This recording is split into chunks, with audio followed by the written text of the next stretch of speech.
Hey everybody, welcome to A Mighty Blaze. I'm Jenna Blum, one of the co-founders of The Blaze, and today we have a very special Friday Frontliner with one of my favorite authors of all time, Truth, Peter Heller. Welcome, Peter. Thanks for having me. We are so glad we could snag you from your tour for The Last Ranger and also Off the River, because I know that you're an avid outdoorsman and we had to grab you while we could grab you. I'm so excited to talk to you about this book. Yay, me too. Yay. Okay, so a quick commercial for The Blaze to welcome those of you who have not been here before. The Blaze is a team of 35 creative professional volunteers dedicated to linking writers and readers in the age of COVID, and now obviously well beyond that. And we bring you your favorite authors in your living rooms where you don't even have to put on pants to see them talk about their books. You can find us on Facebook, on YouTube, on Instagram, on Twitter, which I refuse to call by its other weird new name. We are ubiquitous. Please consider signing up for our newsletter at www.mightyblaze.com so you'll never have literary FOMO ever again. No mo FOMO. Nobody likes that. And today, as I said, I'm going to be talking to Peter Heller, and I'm going to read your bio, your official bio, Peter. Are you ready for this? I'm ready. Okay. Listen up. It's you. Prize-winning, best-selling adventure writer and novelist Peter Heller is a longtime contributor to NPR and a former contributing editor at Outside Magazine, Men's Journal, and National Geographic Adventure. His nonfiction includes the books Heller High Water, Surviving Tibet's Zanga River, The Whale Warriors, The Battle at the Bottom of the World to Save the Planet's Largest Mammals, which I don't think I could read without crying and getting really angry, and Kook, What Surfing Taught Me About Love, Life, and Catching the Perfect Wave, which I have listened to. His best-selling novels, which have made me a fangirl for life, are The Dog Stars, The Painter, CELINE, The River, The Guide, and now The Last Ranger. And I want to show you guys something cool that I think is cool that I just sprang on Peter in the green room. So ready for this again? Ready. Okay. So here's the paperback of Peter's book, The Painter, which was a book that I wish myself I had written, which is my highest compliment for any author. And I was there when this photo was taken, when this cover photo was taken, because my former fiance, who I still love very much, is a National Geographic photographer, and we were storm chasing. And so I remember watching this horse run out of the storm, and here is my original photo of the same storm. So you can see that like we have this like kind of cool link that Peter did not know about till now, but like I feel like spiritually linked to you because of this and because of your amazing books. Oh, thank you so much. That is such a wild story. I can't believe that. I was always worried about the horse, so I was glad you told me the horse was fine. Horses are very smart when it comes to severe weather. They run away from it. So if the horses are in the barn, people let them out, or if they're in their stalls, people just let them gallop across the plains. And so they ran ahead of the storm, and we all had to get in our vans, and we were like super slow compared to the horse, but they were all fine. Wow. I know. It was very cool and a great book. And today we're going to talk about The Last Ranger, which is a book I said to my producer, Mark, who's also our thoughtful bro, when I opened this and read the first page, I said, oh, thank God. And I often have this reaction to reading your books, Peter, like not to fangirl even more, but I just feel that from the first sentence, they are so immersive, so authentic, like they just grip you in a story that is very vividly told without being pretentious in any way. And I just get carried away on the current immediately. And I'm so excited to talk about The Last Ranger. So if you would tell us what it's about. Introduce your so it is about an enforcement ranger in Yellowstone National Park who likes wolves better than people, pretty much. And he's kind of lost his life. He's suffered a lot of losses, as many of my characters have. And he's trying to get his life back together. He gets a job as a ranger in the Lamar Valley, which is kind of the American Serengeti, it's been called. It's really wild. It's up in the northeast corner of the park. Just on the Montana border. And he lives in this little cluster of cabins in the middle of the valley. It's a broad, shallow river that flows through meadows. It's bordered on either side by hedged on either side by steep ridges of black timber and rim rock. Just gorgeous. And it's full of herds of elk and deer, and it has coyotes and foxes and harrier hawks and eagles and wolf packs. The Lamar Valley was the site of the reintroduction of the wolves back into Yellowstone in the mid-90s. They had been extirpated since the 20s. And a very successful environmental story of these packs getting reestablished. And so this guy, here he is, living in this little cluster of cabins. His only neighbor is Hilly. She's a wolf biologist who lives in a cabin up behind him. And she really likes wolves better than people. She can't really stand people, but she likes Wren. And she's a famous wolf biologist who's on Nova, Discovery Channel, stuff like that. But she does it just to advocate for her wolves. And if Wren is up early enough, which he often is, because she heads out early for her studies, she'll often stop by on his porch and they'll share a cup of coffee and talk about what's been going on. And that's how the book begins. And it's a lovely friendship, and stuff sort of accelerates from there. Is it fair to say that a lot of the book, like this is how I would do my elevator pitch for this book, is about the animal wildlife or the animal human conflict that surrounds Yellowstone, that there is a sort of, without giving away any spoilers, there's loggerheads between Wren and Hilly and the people who come to the park because they admire the wildlife and want to preserve it. And it's one of the few remaining ecosystems where you can see animals in the wild.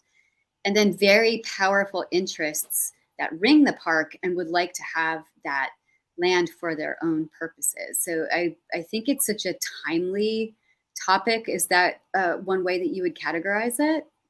The sort of main battle? Totally. Yeah. I'm not so great at elevator pitches, but you are. Good for you.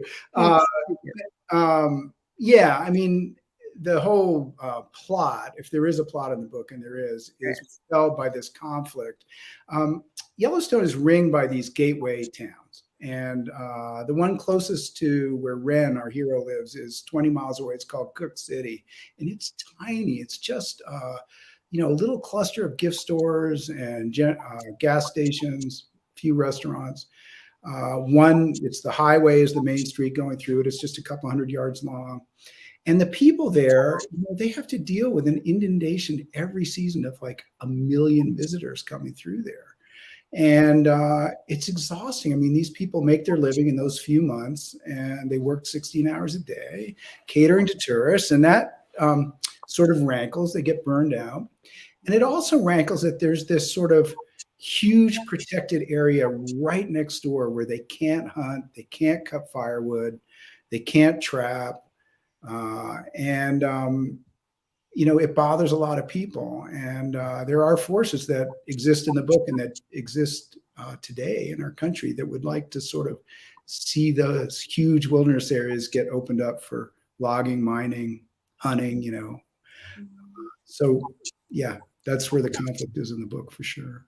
Mm-hmm. There's a lot of sort of gentle menace, I guess, is the way I would put it, although maybe gentle is not quite the right qualifier, but it's not always visible. It's simmering always just beneath the surface, like this violence that is being done to Wren and to the other rangers and to the people who are working with the wildlife in the park by this very powerful group. And I was wondering about how you research that and how you feel about writing it and kind of maintaining those stakes, because I thought it was really skillfully done. It was, you never knew what was coming around every corner of the road in the park. Yeah. Well, I always write from a first line. We've interviewed before, and that's sort of my method. Is I came up as a poet, right? And so I'm much more interested in the music of the language than the plot, and which is funny for a novelist. But I sort of begin every book with a first line whose sound I sort of love, and follow that into the second line and let the cadence and the rhythm dictate the flow of the story. And I kind of let the story ride the back of the language, which is maybe sort of inverse of how a lot of other authors work. I don't know, but and so I never know what's going to happen. And so I think the first line of the book is, the night of the buffalo, it rained hard, swelling the creeks, as if to wash away the stain. And it starts with this accident in the middle of the night in this rainstorm. And I didn't even know when I started really where I was, but there was a buffalo, so it was Yellowstone. And this ranger showed up to deal with this. And I was happy to see him because I liked him right away. I just sort of liked how he was in the world and that night and how he dealt with everything. And I realized I was in a place that I really, really love. I got to the Lamar Valley the first time for a magazine assignment for Condé Nast Traveler to write about the wolf packs. And I didn't know much about Yellowstone. I thought it was like Jellystone, like it was going to be. I really did. I thought it was going to be sort of cartoonish, and just a big circus, which it is along the main roads because all those are the arteries for all those millions of tourists.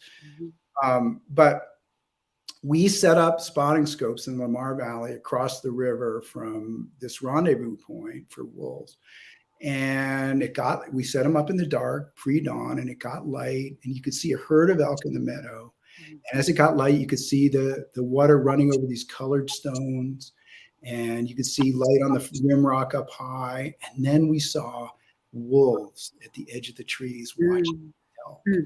And I got this sense of this wildness just prickled over my skin. I'd never seen wolves before. I'd been in their country many times, but I'd never seen them. And it was so powerful.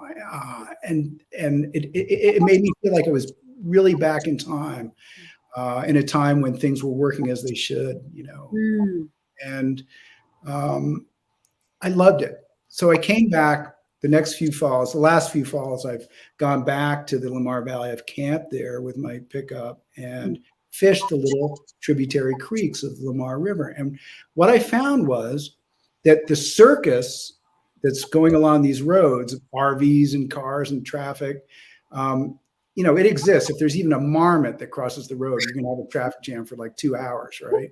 But once you walk up a little tributary creek, walk up a trail, you get half a mile or a mile away and you don't see anybody. And I fished all day in meadows with the mountains out to the north and with a bison grazing, right beside me, and grizzly bear maybe grubbing next to in the woods. And it's just fantastic. It's invigorating. And so, it was this powerful draw of this place that I think formed for me the animus of the book, just the place itself. And then as I began writing, as I often do, I felt, as you said, this threat from outside the park. It just sort of manifested. And I realized, you read the papers and you read about, conflicts in the West, you read the High Country News, you read the New York Times, and you learn a lot about these groups that sort of, the Bundy-like people who want to get rid of a lot of the federal lands and the regulations. And I think I must have been thinking about that for a while because it strongly informed the book. And as the Menace got stronger and stronger, and Wren and Hilly, his friend, got more and more under threat, I got more invested. And the book began to go faster and faster, and it was so fun. It's fun to read, and it's interesting as the reader. I know as the writer, we often have different experiences of the speed of our books than the readers do, but I know when I write it, which parts feel slower or more meandering or are purely craft-based as opposed to being, really inspired lightning strikes that kind of pepper the landscape here and there. But as the reader, I didn't think any part of this book was faster or slower. It was more just that I have to say, for somebody who doesn't work from an outline, you're very blessed because I think all of your books have an increasing sense of tension that takes the rest of us a significant amount of architecture to sort of build in. And I wanted to ask about that sort of escalating sense of menace that to you is fun and to the reader is sort of heart pounding. But I also wanted to ask about the wolves first. I came of age reading the Little House books. And so I was introduced to wolves as enemies, right? Pa is always striding out in the night with his rifle to protect the family from the pack that's ringing the cabin and doing this beautiful, eerie song that Laura hears. But the wolves in Last Ranger are the ones who are not as dangerous as the people. And I wanted to ask about that. We also had a request for reading, and I know that you might have a wolf passage that you wanted to read for us. So I'm wondering if it's a good time to plug that in and then ask about the wolf sensibility a little bit. Yeah, absolutely. So the passage is, let's see. So we know about Hilly. Hilly's truck was not in the turnaround. Sometimes she stayed out late to observe nocturnal hunting behaviors and didn't get in till the middle of the night. He dropped his pack on the porch and pulled out his wet gear. He hung his waders from a nail on a porch post and left his fishing boots on the top step. He had his hand on the screen door when he heard it, very faint. He held his breath and turned an ear and listened. Far off but clear, the strain of a single wolf. Two barks testing the night, almost like a tuning, the confirming plucks of a string. And then a rising, resonant howl that froze the stars in place and dropped and hollowed like a woodwind and crescendoed again. The night went taut like a drum skin, as if the solitary wolf had willed all of creation into a sounding board or bout for his song. That's what it was, music. It rooted Wren to the floorboards. The cry climbed and thinned and wavered. It held desolation and yearning and joy all together somehow. The hairs on the back of Wren's neck stood up. He wondered if it did the same for the others in the pack, raised their hackles, but not in anger, in ferocious love. Because as another wolf lifted her voice in answer, she was much closer, somewhere at the base of Druid Peak. And as another and another loosed a pitched cry from across the valley, that's the way it sounded, like the most desolate, life-affirming love. Mm. Wow. Thank you for reading that. It's true that the wolves feel very human in this book in a way that's very endearing. Like there is a story that Hilly tells about an old wolf that I won't tell for our audience who hasn't read the book yet, because it's so endearing and it will make you a champion of this old wolf forever. And I was learning that wolves don't have a very long life expectancy, which is surprising to me because I again, always thought of them as such ferocious creatures. I mean, they can take down a bear, they can take down a moose. And yet when I was in Yellowstone years and years ago, I mean, I have dogs, I have black labs who are about as anti-wolf-like as you can get. And there was a couple who lived outside the park who claimed to have a wolf in an enclosure. And of course I had to go see this wolf. And the wolf in the enclosure, which I think was actually a wolf and being held there illegally, was so undog-like. It was so tall and rangy and looked very feral and also a little bit sad to me, maybe because it was not where it was supposed to be. And I'm wondering if you can talk a little bit about your own feeling about being in Yellowstone with wolves. Like, weren't you scared? I mean, I wanted to ask you this anyway about the whole book. Like, aren't you scared to go fishing near bears and wolves and things that can eat you?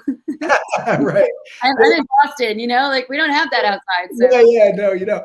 But no, so wolves have never attacked a person in Yellowstone ever in history. So they're really not dangerous to us. I mean, I suppose there could be a situation where someone acted really dumb, but wolves are we're much more dangerous to them. And then, grizzly bears are dangerous, but they also really would rather not mess with you. And when there has been mishaps, there was one recently this year on the border of the park, a guy fishing got killed, but it was because he was very close to a moose that the bear was scavenging. And the bear was very territorial. And, those things usually only happen when there's cubs, moms with cubs, or, you stumble into that kind of situation where there's a kill. So I always felt like if I always have bear spray on me, it really works. Pepper spray really works. But, actually sort of talking to the bears really works. I've been in wild country a lot, and I was up in Hudson Bay recently, and I'm going again in a week to where the polar bears are thick in the woods. And, a lot of times, if there's a little group of us, you just stand shoulder to shoulder and you talk to the bears and you say, hey, we don't want to play. And they don't really know what to make of it because they're used to everyone running away. Okay, this is fascinating. So you just say like, "Hey, bears, back off," instead of being like, "Hey, come here." Yeah, don't let them focus on any one person, because once they get prey, if they're, their mind is on a single track of prey and they get focused on a person, so you gotta distract them. I always wondered about this, like once and for all, because I sometimes am in Colorado in the mountains and I'm walking my dog, or here in New Hampshire, we hike the whites. It's much less likely, but I mean, there could be bears. And I never know. Are you supposed to make yourself huge and be like, bear, F off? Or are you supposed to not run? I think running bad, bear bell. Bad, running's bad.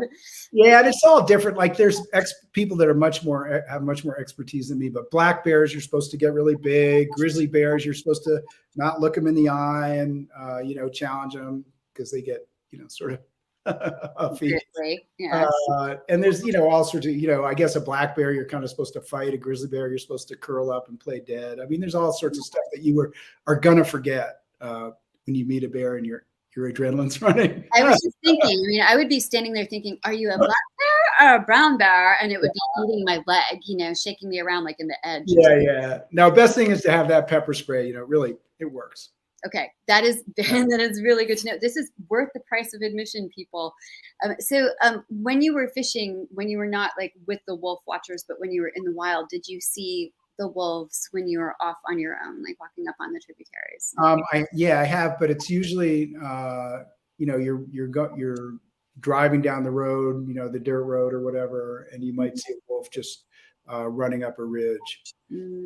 But usually if there is a pack and it's they're in a meadow playing, or they're up on a hillside and there's a mom with pups and they're playing on a boulder or whatever. In Yellowstone, there's going to be like 10 people with spotting scopes there watching. That's how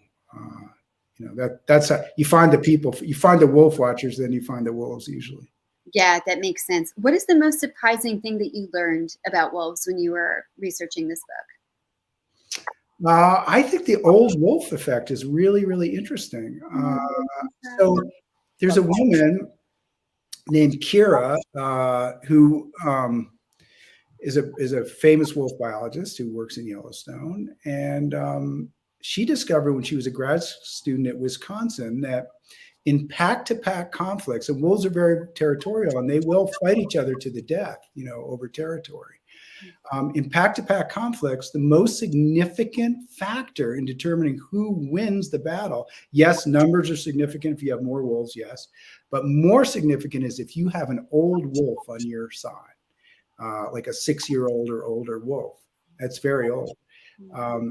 Somehow that makes a difference. And I think that's so interesting. First of all, how does that wisdom, they called it the wisdom effect, how is that communicated? I mean, they're not talking to each other. They're not saying, pull back on the left flank or, attack now.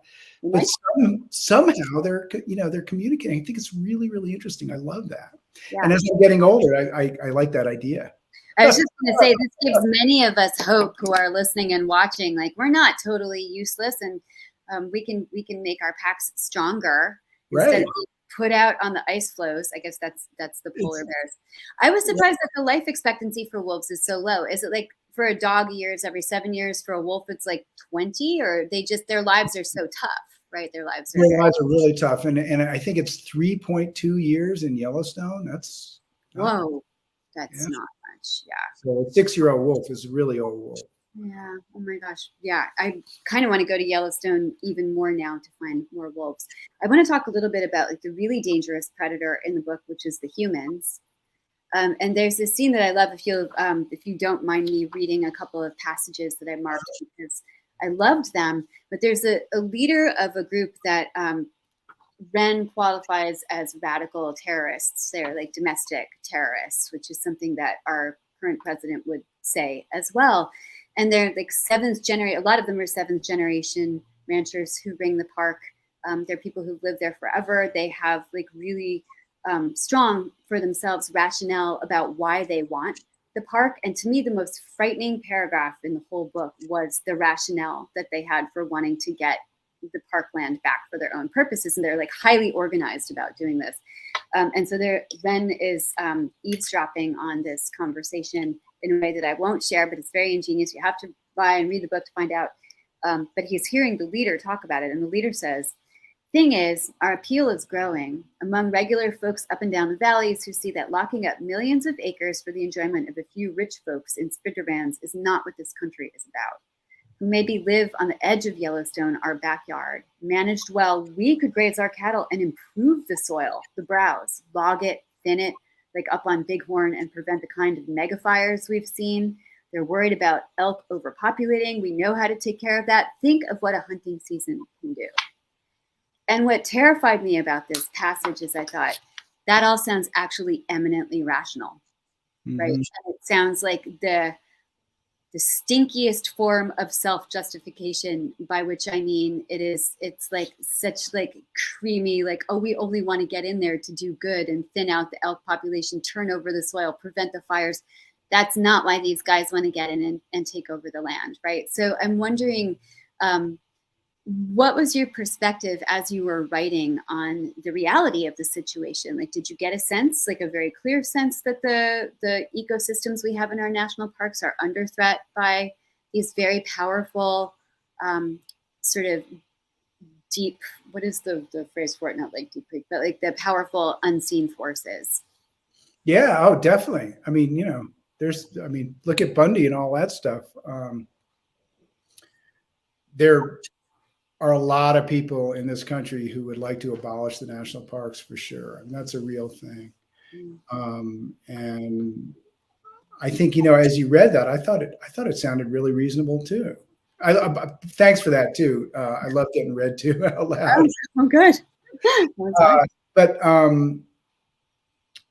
the thing about it is, you know, I mean, if you step back, you know, that argument might make sense 15 feet away from the guy saying it. But if you step back, you know, 100 yards, you can see that there is very, very little wildland left in our country and on the planet, truly wild land that has enough habitat to support apex predators in sustainable numbers. You know, apex predators like wolves, like you know, lion, mountain lion, they need lots and lots of territory. And I think it's incumbent upon us as human beings that have done our best to screw up the planet to try and preserve the tatters of habitat that are left that can still support these populations. And every time we have granted access to any commercial interest to these areas, they've been destroyed. And, you know, it's like, geez, you know, how much do we friggin' need? I mean, our world our ecosphere is unraveling as fast as, you know, as it did back in the, you know, the mass extinction 66 million years ago. We're losing species that fast and we're losing habitat that fast. It's like, why can't we give a sacred space of protection, you know, for these remnants? And so I feel very, very strongly about that. You can make all the arguments you want, and they may sound reasonable, as I said, up close, you know, to someone who just wants a decent hunting season or just wants to, you know, cut firewood or, you know, quote unquote, thin out the forest. Sure, that sounds great, but it never works out. Not for the species that live there. No, and there's since you like being read to, and I also like being read to, and hopefully our audience likes being read to, there's a paragraph on the next page that I think is absolutely right, where, I mean, I'm reading this and I'm thinking, oh, maybe I'm wrong. Like maybe these guys actually know better than everybody else and should get into the parks. They live there, they're on the ground. And then Ren, who also lives in the park as a ranger, says, these guys were committed and disciplined. They had roots in the surrounding communities. Maybe in the park itself, they were spreading the gospel, and Ren thought it was bullshit.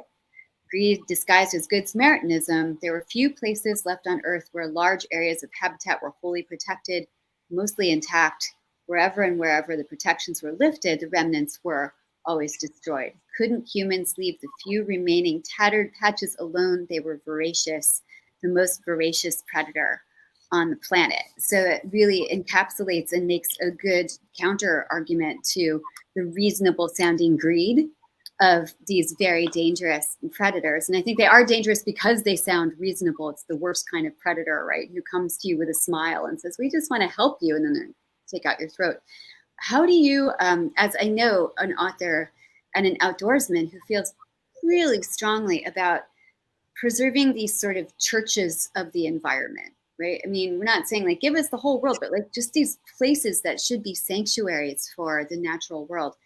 How do you self-soothe in a time when even climate change deniers, like all but the hardest core of them, are now recognizing like, wow, there's some really weird shit going on right now with our weather, with species, with the way we live, with hurricanes, with fires. How do you, who has been seeing this and calling it out for years, soothe yourself at night?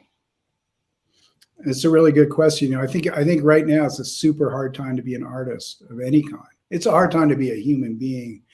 I think it's a very interesting time to bear witness. But sometimes I just feel like, writing these stories, I feel like I'm playing the violin on the deck of the Titanic. And who am I playing it for? I'm playing it for other members of a species that has been responsible for this horrible, terrible mass extinction. And so it's hard. And at the same time, I feel that we have a responsibility to take care of each other. I think we have a responsibility to have joy in our lives. I mean, even the Dalai Lama said that's, our job. And I think we have to have a sense of humor. I think we have to be playful, because all of that, having joy, taking care of each other, having fun, laughing, makes us more resilient and stronger, and makes our hearts bigger, and makes us more able to try and confront this tsunami of environmental destruction that's coming at us. So I think in our lives, I think the thing to do is we just have to put one foot forward in front of another every day, embrace each other, be generous, be kind, have humor, and take responsibility in our own incremental ways the best we can every day for what's going on. That's all we can do. What a beautiful answer, Peter. Really. I mean, now I'm in like your church listening to you in the pulpit. I think that's right. And I think perhaps most artists feel like we're on the deck of that Titanic playing the violin, because we're not politicians, like we're not people who are out there shaping policy, but to the degree that we are able, we're putting out there in whatever media the things that are the most beautiful and the most important to us. And I think one of the things that your books do so beautifully is describe what needs to be preserved. So if these things are, God forbid, gone, then we have a record of what they should have been and what they were. And also in the telling, you might inspire other people who are doing other active things to do whatever they can. So thank you for that answer. I think that's totally right. Right. Thank you. Yeah, have a beer, look for eagles, like go fishing, like go hiking. I know we have audience questions. I have more questions about The Last Ranger, but I want to make sure that we leave time for our friends at home. So if this is like violence on the Titanic, should art have more of a mission, like activist art, or what is the best kind of art to make? That is a great question. Yeah, it is a great question. So I think, like in my life, there's the part that's advocates, but that's not the part that writes the novels. And I feel like when I sit down to write a book or write a story or write a poem, I want to be in a place that's free of any agenda. And I want to open my heart to whatever voices. I mean, I'm a very oral writer, so oral, A-U-R-A-L, like hear the lines, Yeah. And so I just have to like be quiet and be open and just sort of listen to the music and listen to the voices. And that can't happen if I'm like driving an agenda. And so I have to have faith that when I write the way I write without a plot or even an idea, usually, I have to have faith that what I'm really concerned about and what's really on my heart will show up. And it always does. Within the first few pages, whatever I'm really concerned about, I bump into. So clearly in this book, I mean, here it started with this rain and this bison, this accident, and there was this ranger and he's pouring rain, he's dealing with this thing. But pretty quickly it became, a story about that church that we were talking about and the sacredness of it and, how it is under threat. And I think that's something I've been thinking about for a long, long time. So I bumped into it.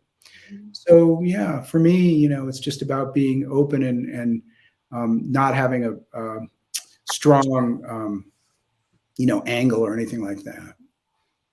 I have a quick follow-up question, and then I'll take another audience question. But if you guys haven't seen Peter's previous Blaze interview with Caroline Levitt, he talked a lot about his writing process, which to me, as a container store brain outliner, was really fascinating and faith-based, that you sit down and you listen for the first line and you let it lead you.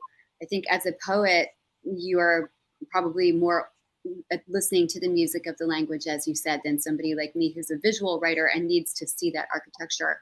So you guys should totally listen to that interview or watch it, because Peter's process is amazing. And also, one of the things you said was, I sit down and I just make sure that it doesn't suck, like another writer. Yeah, that was balanced. Yeah.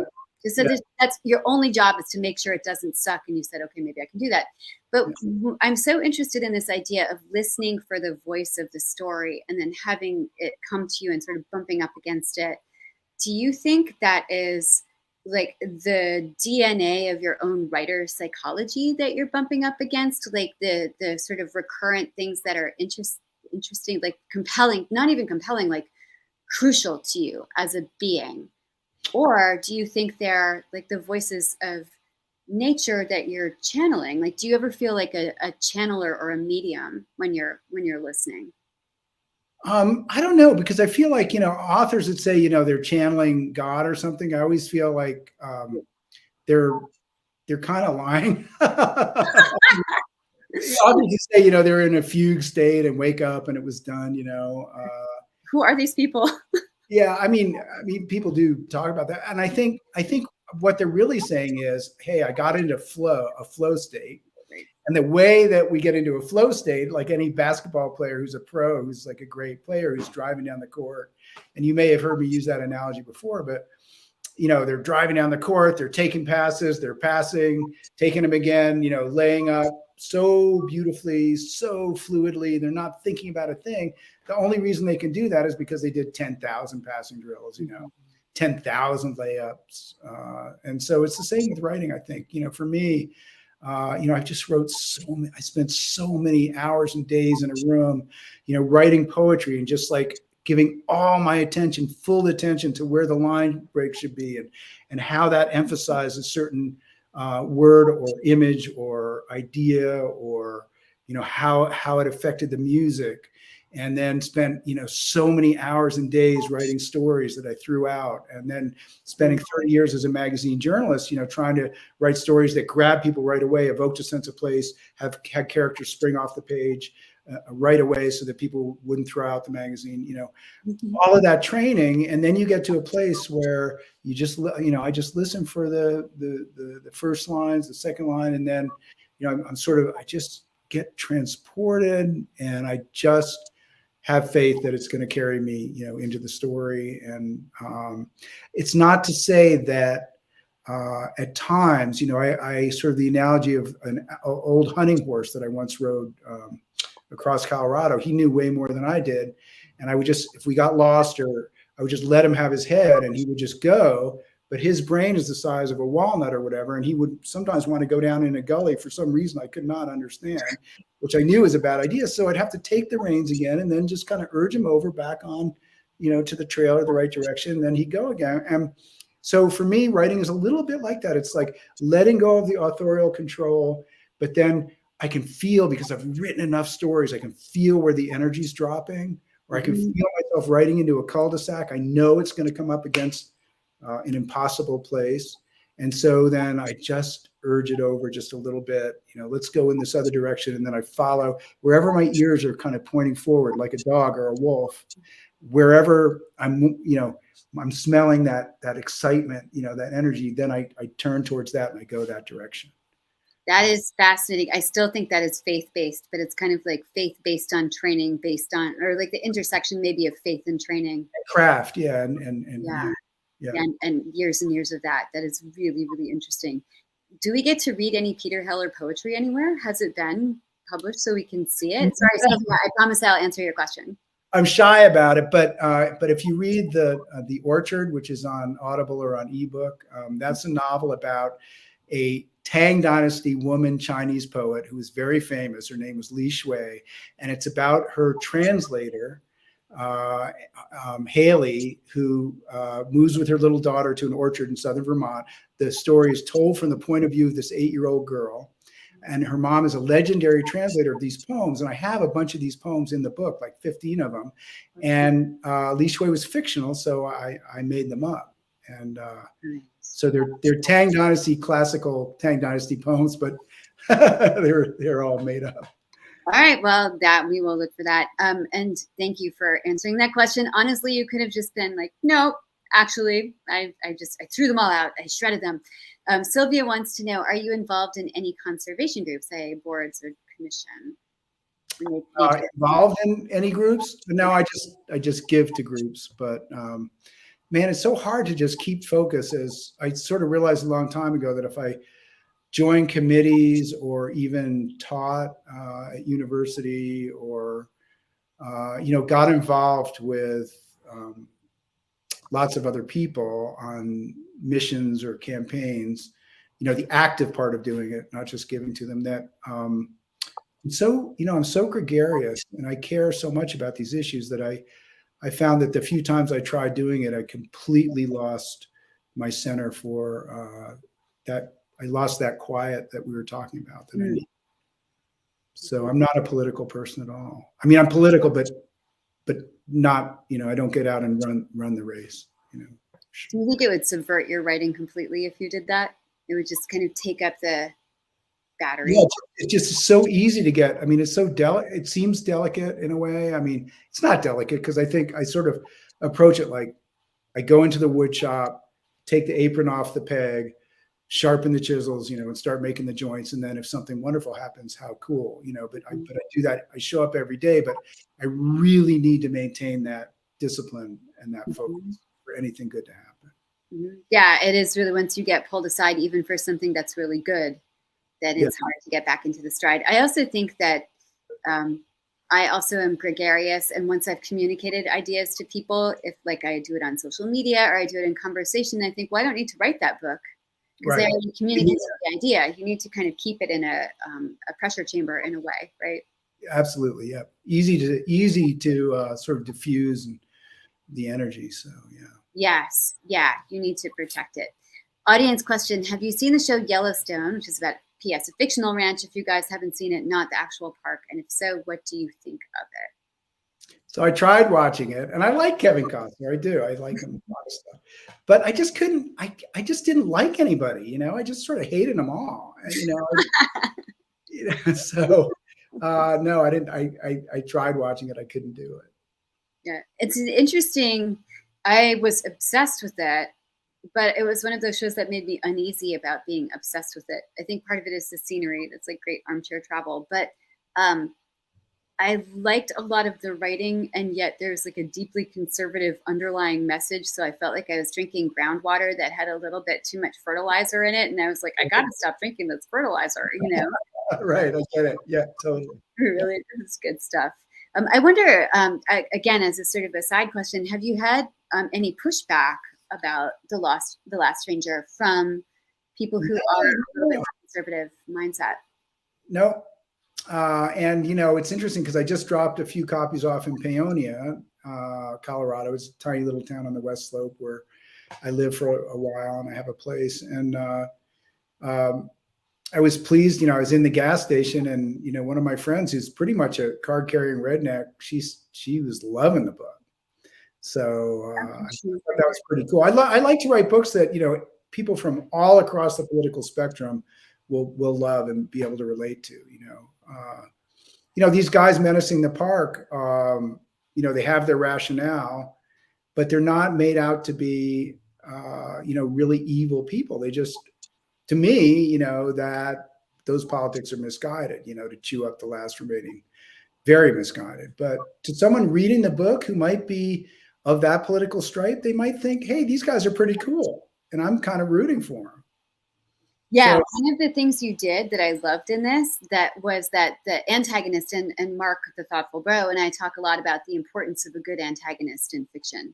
But the antagonist, like the scariest guy in this book, is again so frightening because he actually has a heart of gold, right? right, I He's a know. hero, like he's a hero and a hero. I was amazed to discover that. You know, it's like crazy. I was like, wow, this guy's not so different from the hero. You know, they're kind of like, Mhm. yeah. No, he was like the first hero, anti-hero I had ever seen. And I thought, what happens when you take somebody who does have like an extraordinary amount of courage or an extraordinary amount of goodwill toward other human beings, and then give them a rationale to do the opposite of that. And that makes him even scarier to me. So I thought that was like a very rich portraiture. Oh, And I think the people in the book, like they're all human. There's no easy black and white portraiture of the sides of this issue. So again, like I encourage you guys all to read this. I think we have time. I know we have to let you go. I think we have time for one last question. great. Okay.